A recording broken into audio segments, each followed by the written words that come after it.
So good evening guys, for today's vlog magte-tester tayo ng MOSFET at saka ng transistor. So ito meron tayo ditong MOSFET na kung makikita nyo medyo ayan, IRF 3205. Titingnan natin to kung sira na ba o ayos pa. Meron tayong transistor na C5198. Ito ay NPN type. Malalaman nyo siya kung NPN or PNP sa pamamagitan ng letter sa unahan. Meron yung A and B, yun po ay PNP, at saka yung C and D, yun po ay NPN. Yan. Meron din tayo dito na B6888 na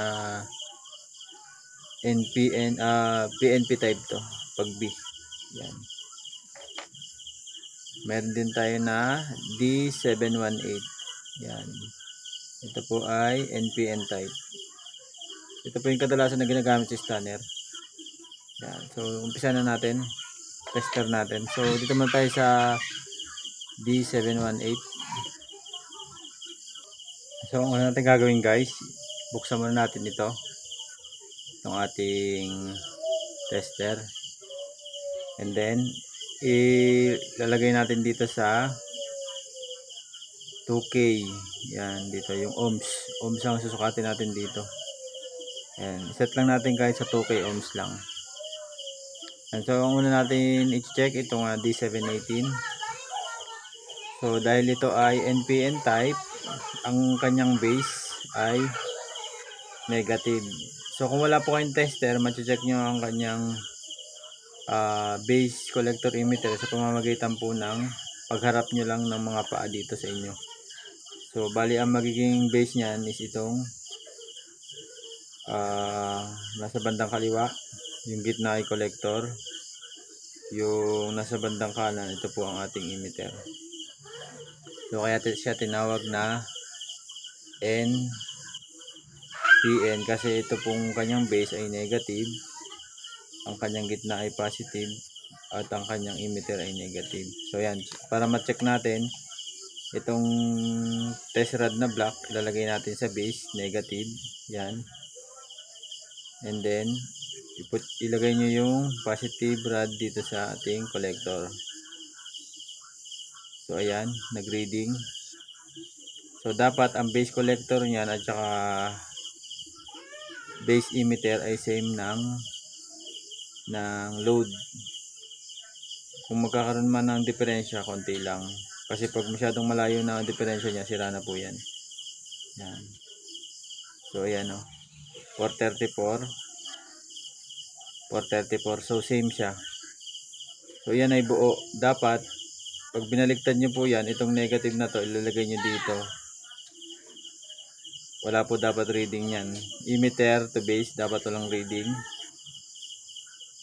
Emitter to collector pala. Correct. Dapat walang reading. Tapos emitter to base, dapat wala ding reading. So yun, buo po itong ating transistor na D718. Yan. Kung halimbawa naman po na kunyari po ay itong base pupunta dito sa collector ay walang reading, yan po ay ano na po siya, sira na po siya, open na ang tawag dyan, open, kumbaga wala na silang connection. So tapos pag ito kunyari wala rin po ang base to emitter, wala din pong connection, pwede po siyang shorted or open. Yan. So ito buo po ito ating D718. Yan. Meron din po tayo dito na ayan, B688. Ito po ay PNP. Magkaiba po siya doon, yung po ay NPN. So bali dahil siya ay PNP, ang ating magiging base ay yung ating positive. Yan, base positive. So dapat ang base to collector ay may reading. Ito lang po ang ano nyo, ito lang ang lilipat-lipat nyo. Itong pulang ay itim. Itim na test rod. Yan. So ayan, may reading po siya. Ibig sabihin buo ang kanyang base to collector. So base to emitter naman po ang ating isusukatin. So 431. So buo ang kanyang base to collector at base to emitter. So ililipat natin itong positive natin na itong pula na nasa base, lilipat natin doon sa emitter. Yan. Dapat itong lilipat natin ng negative test rod ay walang reading from emitter to base. Yon. Emitter to collector, to base. So yun, wala. So ang ibig sabihin ng ating B688 ay buo pa. Yan. Meron din tayo dito na C5198. So ito ay NPN type din kasi letter C siya. Ulitin ko lang, ang C at D ay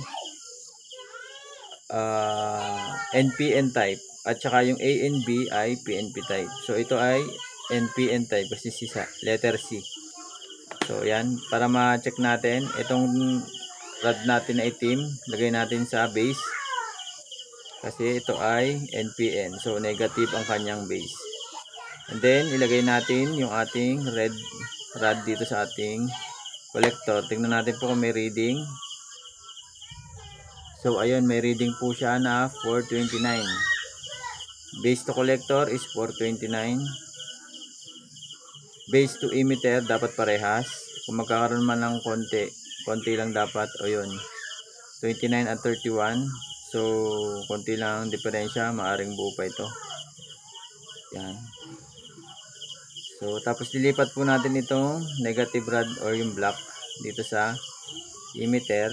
Dapat pag tinest natin pupunta sa collector, emitter to collector dapat walang reading. So walang reading. Emitter to base, walang reading dapat. So buo pa ito. Buo pa ang ating C5198. So ito yung last natin na i-check. Meron tayong MOSFET IRF 3205. Yan. Natin. IRF 3205. Yan po. So, ang muna natin gagawin, ito ay N-channel type. Yan. So, gagawin natin, itatap muna natin tong negative rod or yung black dito sa kanyang gate. Hindi po, base. Iba po ang tawag sa, sa MOSFET. Gate to drain. Tatap natin.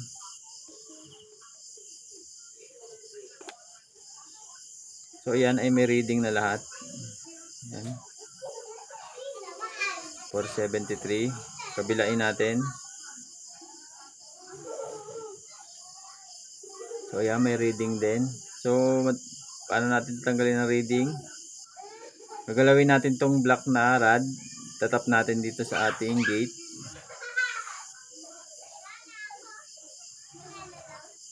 So balik natin. Meron pa ring reading. Tingnan natin sa kabila. Kanina may reading po ito ha. Tingnan natin ngayon. So meron pa rin. Ulitin natin.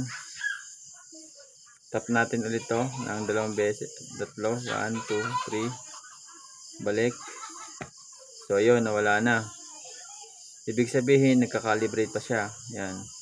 Pag pinaglipat natin to, yun, may reading siya. Pero dito sa kabila, meron kaninang reading to pero nawala na. Yan. So paano natin ibabalik yung reading na yun? Check ulit natin.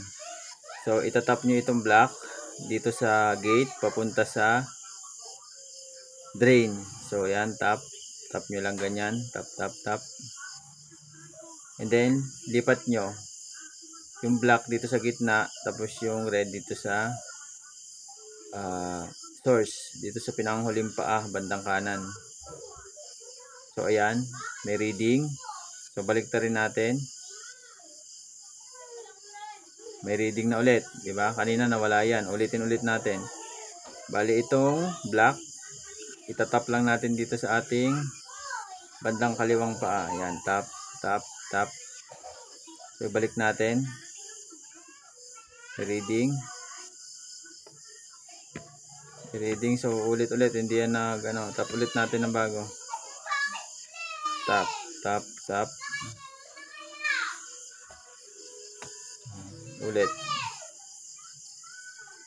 1, 2, 3. Ay, matanggal lang. Medyo sira na yata itong ating Yan. Pwede rin natin gawin itong ganito.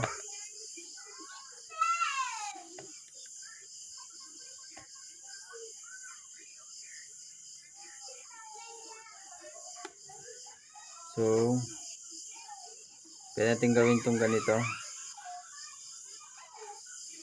Ayaw.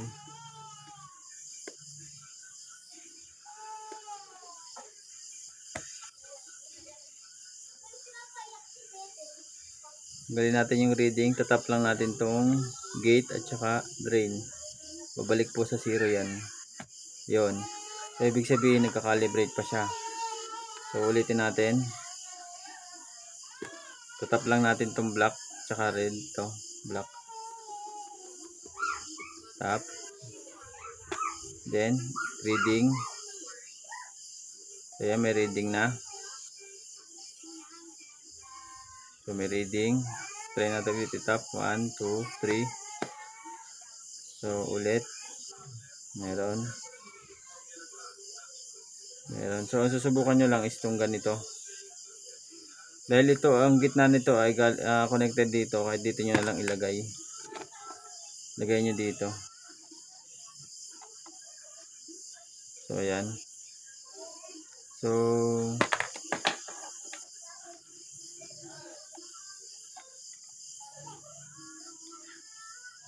para matanggal yung reading niya, ganun.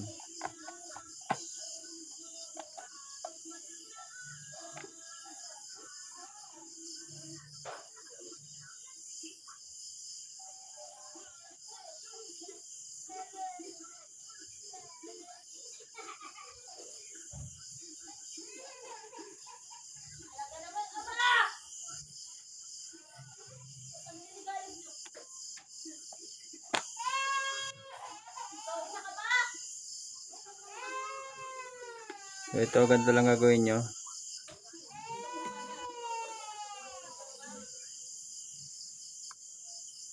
May reading po siya.